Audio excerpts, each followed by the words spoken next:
Welcome to Designing for Humans in the Loop podcast, where we discuss the intersection of AI and design. I'm Justin Heavey, and I'm a digital innovator and leader who transforms how global companies leverage digital technologies. I specialise in crafting digital product solutions, delivering impact at all levels of business. Alongside me is Taryn. Taryn's an experienced design leader at founder at Amplify Experiences.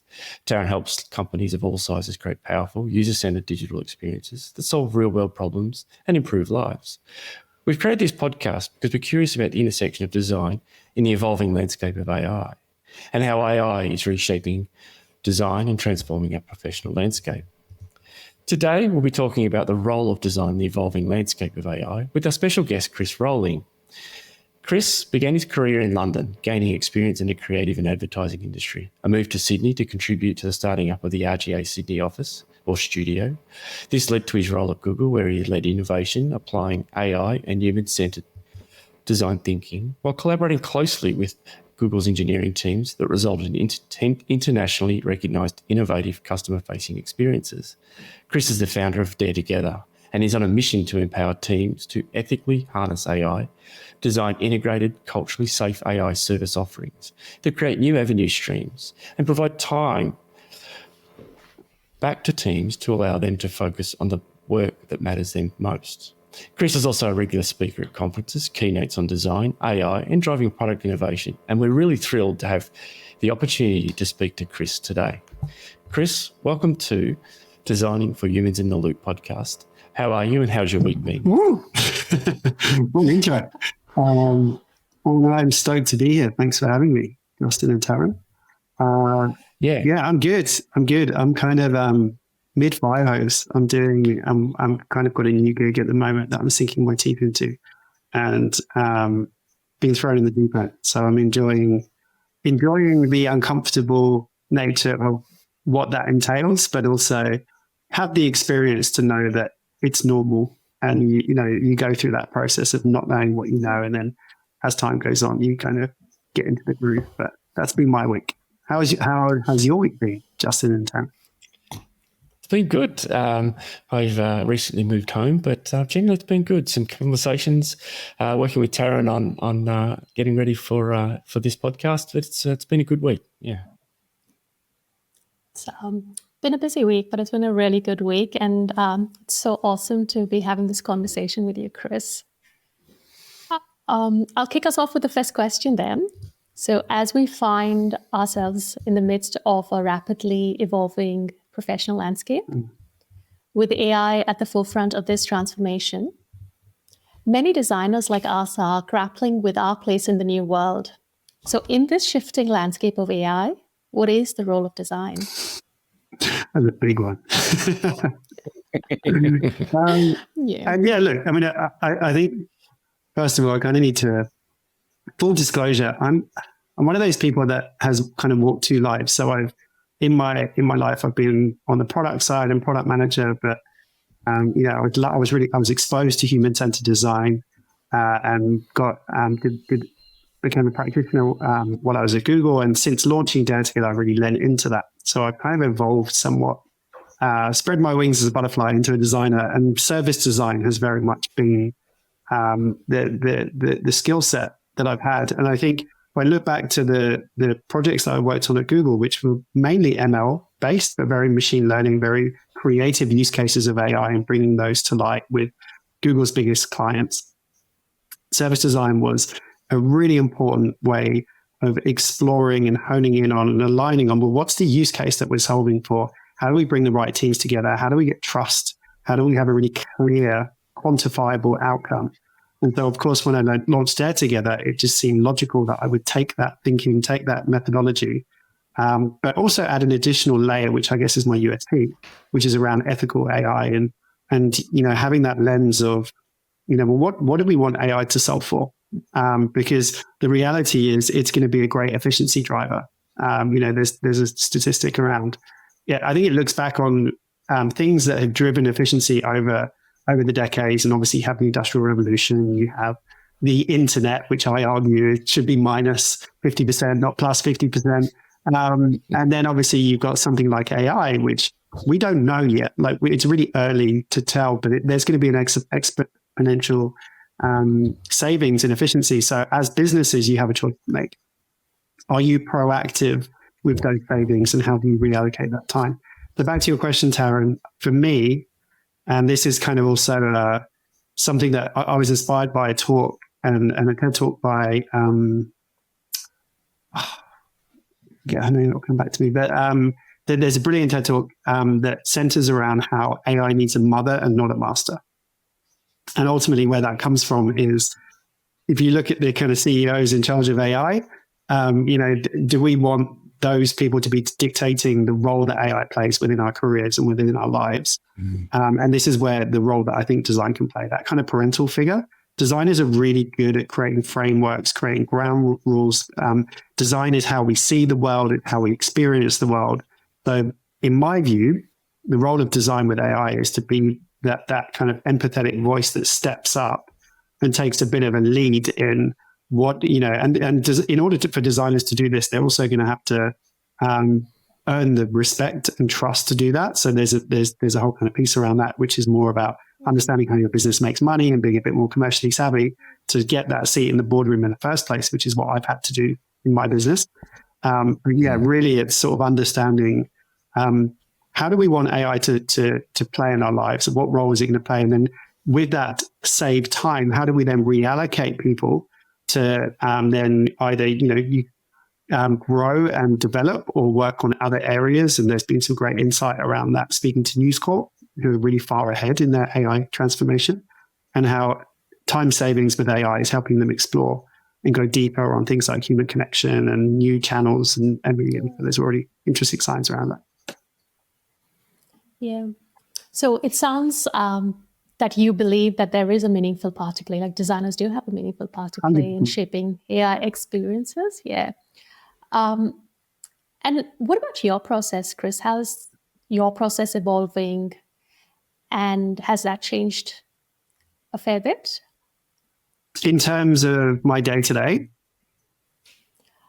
Just with using AI and designing for AI experiences and in using data. Yeah. Since your time. Yeah. I mean, I think, how can I put this? I think there are fundamentals that remain regardless of the technology that you use. Saying that, if I think about, so you've kind of got two things really. So when you think of AI, you've got AI to augment what you do. That's kind of pushing human creativity and human innovation and helping you either scale or helping you. I mean, examples of that.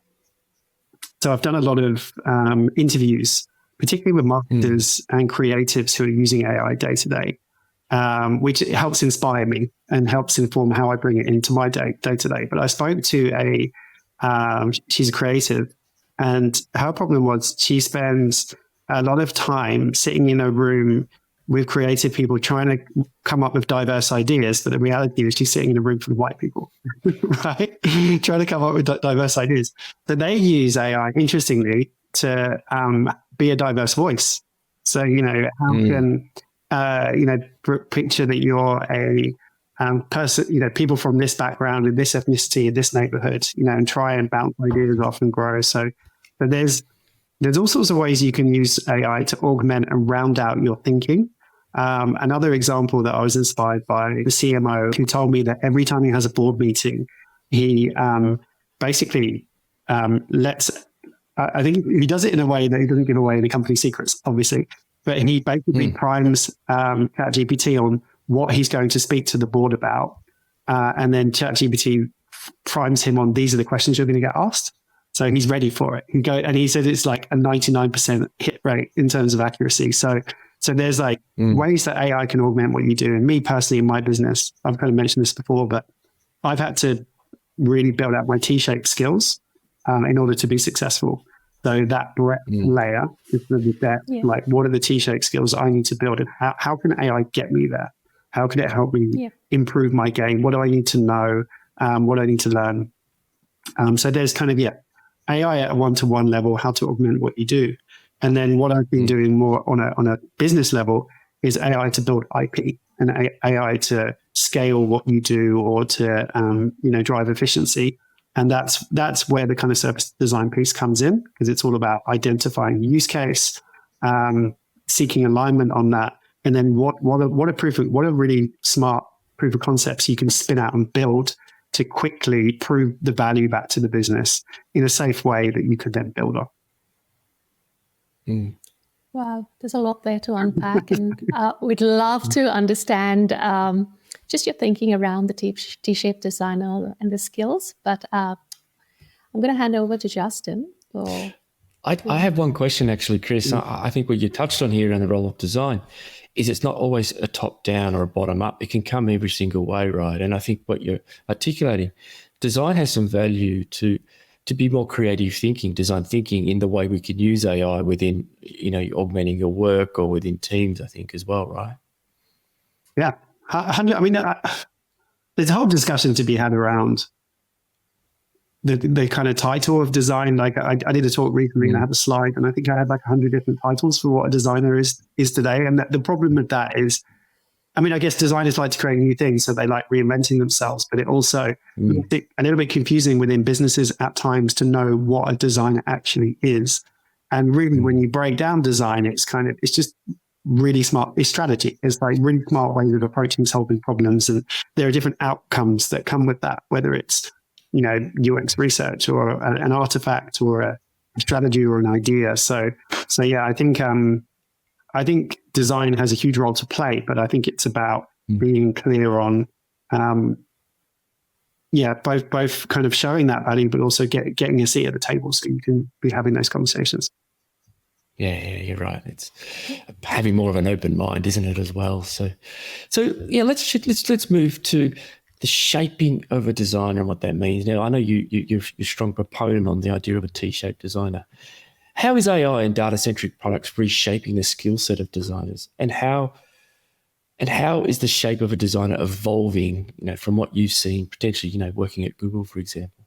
Yeah, I think it kind of depends. I mean, okay, so one way to answer this question. I was at a talk recently, and there was a guy in the audience who was a researcher, UX researcher, who's been out of work for almost a year, and he was saying, like, I'm struggling to get work. What do I need to do? And beyond networking, beyond building mentors, and I think that's kind of where this idea of how important being T-shaped today is. And there's a lot of, I'm hearing it as well from the industry. If you people like Kate Moran, who works at Acquient, it's not enough anymore to just be one thing. Like the days of just being that master craftsman who is like the best in the world at it's almost a sparkle. It's the visual design.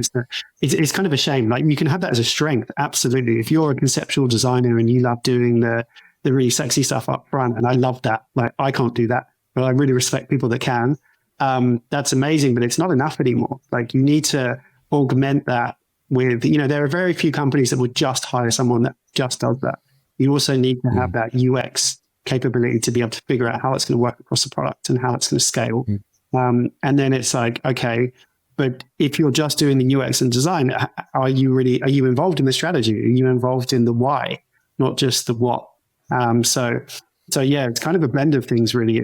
It's getting that, and I think this is what I kind of talked about before, is getting that broader strategic understanding of a business and how a business works, and then how the problem you're solving fits into that.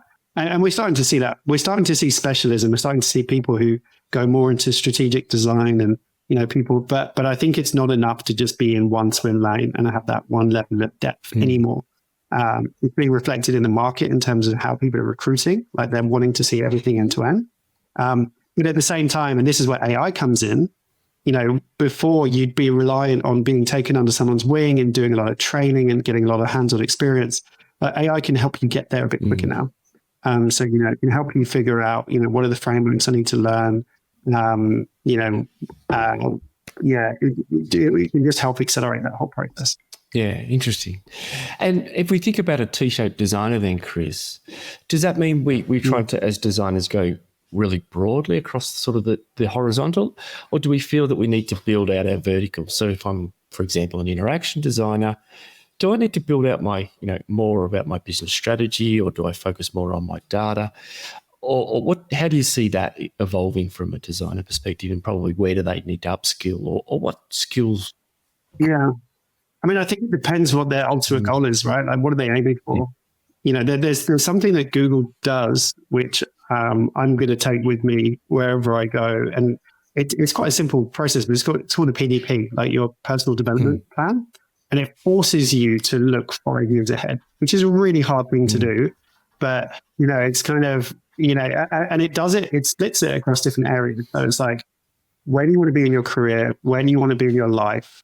Where do you want to be, in terms of fitness, in terms of health, in terms of, really makes you kind of think things through. So you can visualize it. But it also breaks it down into, 3 years, 1 year. So you kind of have something to shoot for. And I think that for me was always really valuable, because I knew 3 or 4 years ago that I wanted to do Dare Together. And so while in the last few years I was at Google, I was already setting the foundations and building blocks and learning the skills I needed and building the network that I was going to need to have while I was already in the role that I was in before. So I think that's probably the best advice I can give there, is to have that. And it depends where you are in your career, right? You could be straight out of uni, and if you want to learn everything and you want to go really broad, and that's the right thing to do. But as you start to specialize and as you start to magnetically get pulled towards one thing, it's like, okay, so if I'm working at McKinsey, like, where's that going to take me? What do I want after that? Am I able to do my own thing? Am I going to work for another consultancy? We're going to go back into a product org. So I think it really depends on what you're shooting for, and then starting to map those T skills. I don't think they're the one T-shape fits all response. Yeah. It's really about how do designers start to take control, and because it's such an evolving landscape, Chris, you've constantly got to reevaluate the situation, whether you, like you said, 1, 3 or 5 years. It's good for designers as well. Sometimes designers tend to just put their head down and do the work, but sometimes, or now in this case, as you're saying, take your head up, take control of what that pathway looks like. Totally. And in some cases, it might just be as simple as networking or meeting people who are already there, that have already got to that point. So we've touched upon the skills that designers need in this evolving landscape. So how can we leverage design skills and perspectives to influence the direction of AI use cases? Yeah, so the best way for me to answer that, I guess I'll peel back the curtain a little bit to how Dare Together has been doing that with clients. We've been working with the Clemens Group, which is a big creative agency. So that where it all started was doing a big discovery piece. So we started by doing user interviews, and we actually interviewed a really interesting cohort, because their challenge statement really is, how do they future-proof themselves in a world where clients are starting to automate creativity and advertising assets, and how do they maintain it at the ahead of the curve? And so we interviewed marketers to really understand what are the key pain points that they face, where do they want AI to save for, and obviously it's a real blend of companies and a blend of challenges, but where's the sweet spot for them? We also interviewed AI experts and practitioners to understand because if you take creativity out of a creative agency, what is an agency, right? So how do you augment human creativity with AI to get really interesting outcomes, or to potentially exponentially expedite some of the things they do, but also to do some of the things what they do in a unique way. And then we spoke, so we spoke to clients, we spoke to industry experts, and we started to build a really interesting view on where the challenges are, where the opportunities are, and then took their business, what's their USP as a business, and how can AI complement that and help unlock that. So that was kind of some of the pre-work. We also did a lot of competitor audits to look at what are other people doing, SWOT analysis, including them on where they sit, opportunities, threats. And that from there, we went into doing a design sprint. So that was all about context setting, some amazing lightning talks from experts and clients. and then came up with some really awesome AI use case ideas, which we could validate in the room with AI. Like we had AI scientist and builder, which we were partnering with to make sure that whatever concept we came up with was feasible and could be rapidly prototyped and tested. And so that was kind of the process end to end. And design played a key role throughout, right? So doing that research, speaking to clients, speaking to experts, running the sprint and bringing everyone together and collating all the information, coming up with the ideas. So a very design-led approach to get to what the AI use cases are and prototypes that need to be built.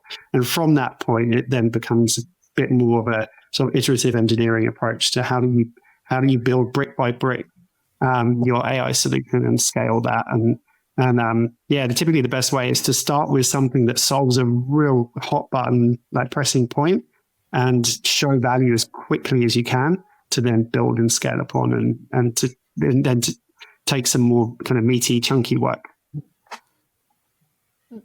Brilliant. It's such a brilliant example and use case that you've just shared. You've really touched on how important it is to collaborate with your specialists, your experts, your AI specialists, data scientists, as well as the users. So I'm interested in understanding, so design as a practice, are we ready for the shift that's happening? And what is going to take us for us to, be absolutely ready? I mean, it's one of those things, this is going to sound like a really crude reference, but and I may be showing my age here, but I remember, do you remember Flash? Oh, absolutely. It shows my age as well. So for the Gen Z who might be listening to this, like Flash designers and developers, they were kind of like the AI engineers of today, right? They were these absolute geniuses.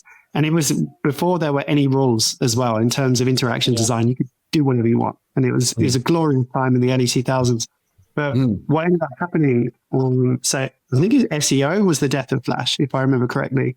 But being able to, you could put tags. I think Steve Jobs. Steve Jobs killed Flash. So anyway, so you had these like equivalent of ML engineers of today, right? Who were faced with a choice. And their choice was start again from scratch, build, HTML5 or whatever it is, like learn a new coding language or do something else. Go to the beach, go mow some lawns, go fishing, like whatever it is. So I'm not saying it's that, that brutal of a choice in design, but I think it's both the people and the companies that have AI almost at the core of what they do and they build around it and they're early adopters and they're playing with it are obviously going to be the ones that have an early advantage.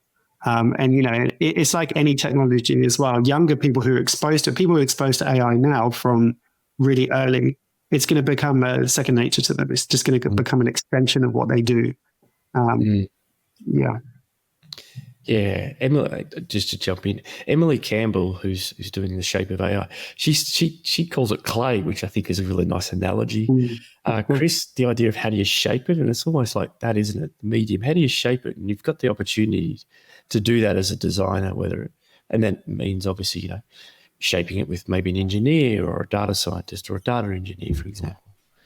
And I think that's perhaps maybe just to what your thoughts are is how more designers need to be more open, don't they, in terms of their process, their methods, or actually bringing people in. Maybe it's an engineer.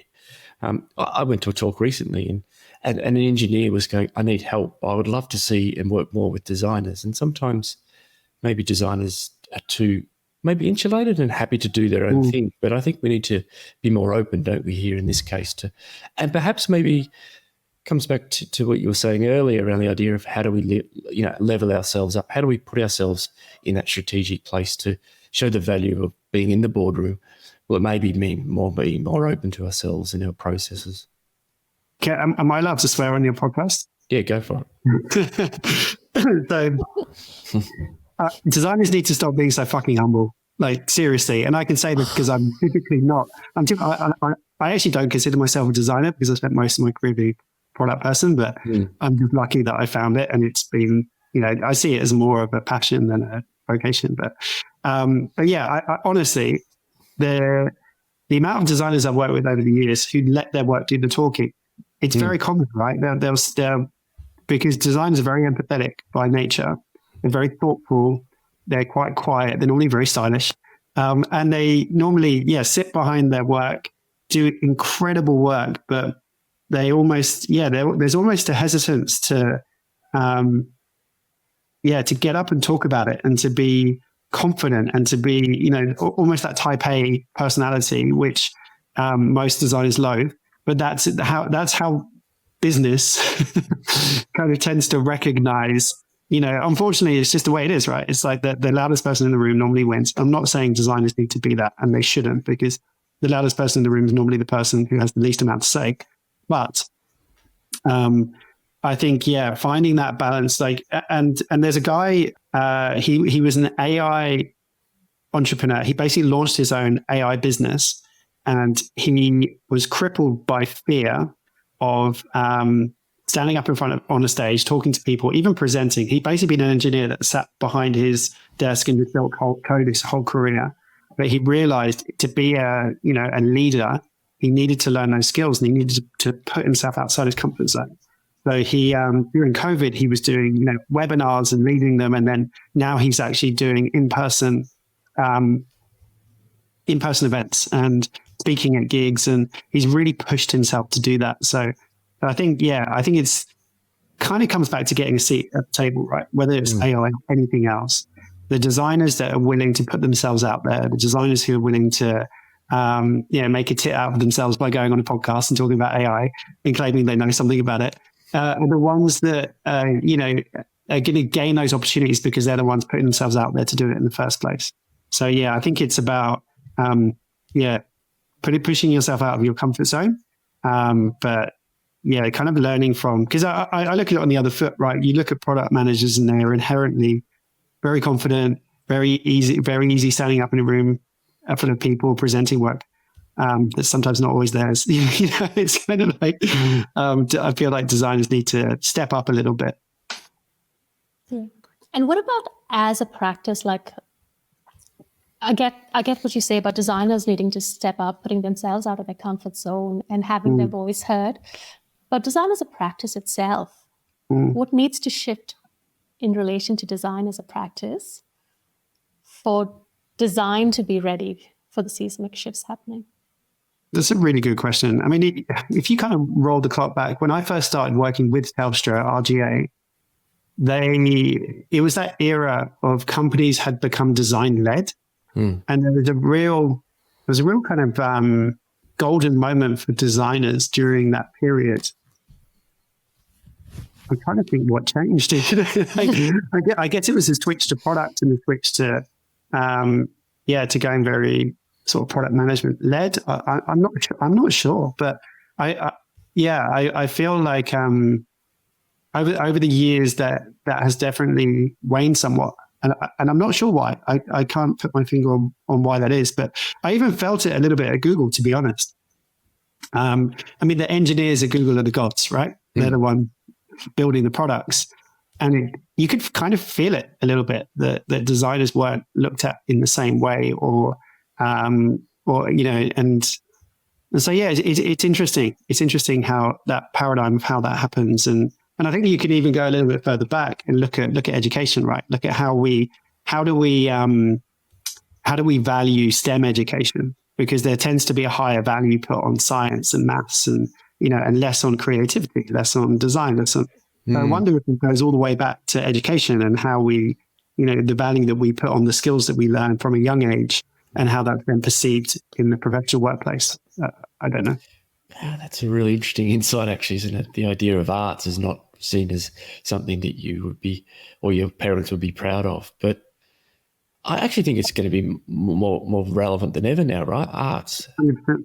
Yeah, I mean, the critical thinking, human creativity, human ingenuity. I mean, there's this idea that so AI is almost a PhD level in terms of like how fast it can learn in the depth. Like you can train an LLM on physics.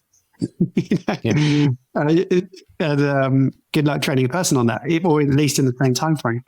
But where where AI falls down is EQ. So, and I use this example. So working in advertising, one of the best performing campaigns of all time was when Burger King launched a campaign with a picture of a moldy Whopper. And it looked disgusting, right? The food is like, why would you, as a burger joint, market your product by showing moldy food? And it came from, there were these viral videos going around for people who were leaving McDonald's cheeseburgers in their garage for 12 months and coming back to them, and they looked exactly the same. Right? So the food is like, is it even food? What is it doing to you with all of those chemicals in it to people like that? So this is what I mean about EQ, right? So AI is never going to come up with an idea like that. All it's doing is looking at historical things that have been done before. I mean, whether it's creating new patterns and new thought, but I think that's where, going back to the point of creativity and design and bringing different worlds of thought together, and I 100% agree with you, especially where some of those STEM skills as well. I mean, you look at engineering and how much AI can do the heavy lift on that potentially as well. Is that kind of a shift in terms of teaching kids at a young age how to code? Should we be teaching that, or should we be teaching critical thinking? Or, that's all up for debate. So much to think about, Chris. I'm curious, you mentioned, and I'm going back a bit, like the T-shaped designer. What are some of the things you've introduced for yourself to round out that T-shape? Yep. Yeah. So because I've been working with a lot of marketers as my clients, I've really had to hone my marketing game. I need to speak their language. I need to understand the challenges that they face. And let's be honest, AI alone isn't going to do that. Like, I've also, Scott Galloway is, I listen to all his podcasts and I'm a huge fan.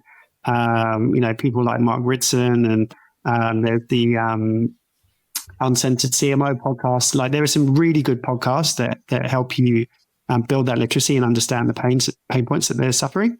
But also AI is really good at kind of helping you understand, like, when you're writing proposals or when you're kind of, building out business cases, or, it helps you fill in the blanks and it helps you round out your thinking. So you just have you're a lot more better prepared. So marketing for me has been something I've really worked on. I've always worked with marketers, but more receiving their briefs and answering them versus being on the business end of writing the brief in the first place. So that's been something I've really lent into. And I feel like just learning the basics of marketing is a really good foundation in understanding how businesses work anyway and how they make money and why they do what they do. So I'm really, it's work and time well spent. That's been quite a big thing. That's probably been my main area of focus, I'd say. That's really good to understand. And I know we touched upon ethical considerations as well, and that's part of your expertise. So really keen to understand how we determine whether an AI use case is good, both in terms of enhancing the design process and in terms of the ethical considerations as well. Yeah, so there's kind of Google, actually, was shared by a former colleague.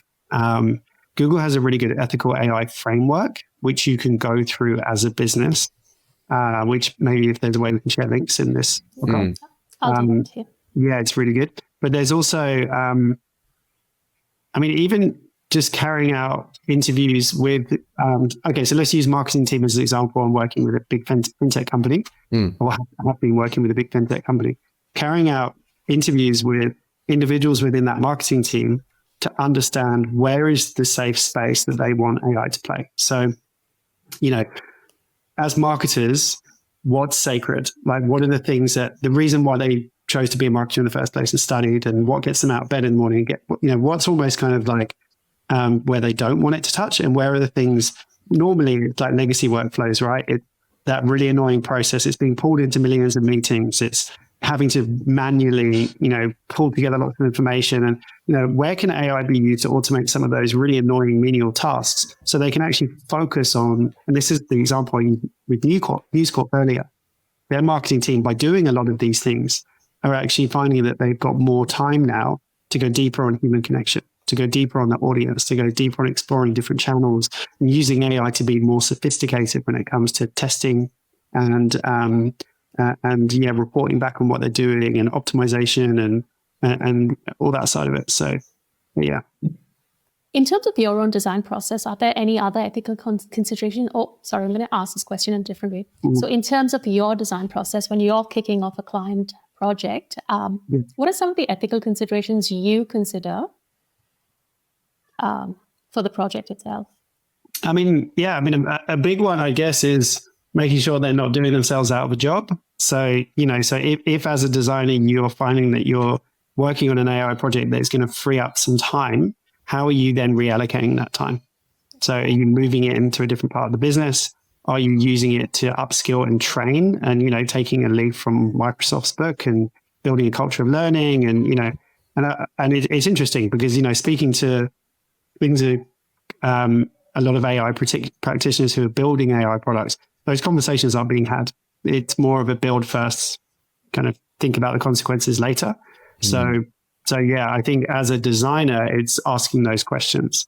So not just from a design capacity level, but across the business. Like, okay, if we put this into place and it's going to free up 20% of time across this area, how are we reusing that time? Where is that going? And what are we doing with it? It's a real good opportunity, though, isn't it, there, in that sense, for designers to ask the right questions. And then how do we rethink our work processes, our workflows, operational efficiency? And that just doesn't happen by just using AI, for example, Chris. It means that how do we go out and talk or do research internally? And then how do we then create that more value within the organisation that augments AI to a given role or team, for example? As we wrap up our conversation, what would be the one takeaway design could be thinking about now to adapt and evolve in this new shifting landscape? I think the fundamentals and the principles are going to be more important now than they ever have been. It's just, I guess, is this idea of if not now, when, and if not me, then who, kind of type of way of thinking about it. Because, yeah, there's this brilliant filmmaker. I forget his name. So again, if we've got comments, we can put it in that. But he's talking about filmmaking and how it's always been a very linear process, which is incredibly frustrating as well, because you have to write a script and then that script gets, iterated on and approved, and then you do the treatment, and then you go out and shoot, and you hope that you've got everything in the can. Then you go in the edit, then you have 5 rounds of revisions, and you realize you don't have what you have in the can, so you have to do CGI or you have to do something else.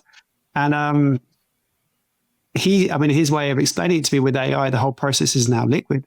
Like, while he's writing the script, he's seeing the visuals come alive. He's iterating on the fly with the client sitting next to him. And it's just like, it's a radically new world, a radically different way of working. And he's right at the cutting edge of that. And he's, doing some amazing stuff and sharing it really openly on LinkedIn. But I think so I think my one thing would be to not just jump in and start learning and start playing around with it and start getting a feel for where you think it might work for you. If you're really creative and into innovation and into using it to push an art form, go for it. Or if you're more into the strategy side and you want to use it to give you, different thinking and diversity of thought or whatever it is, like, AI can help you. I guess the only limitation to AI is yourself.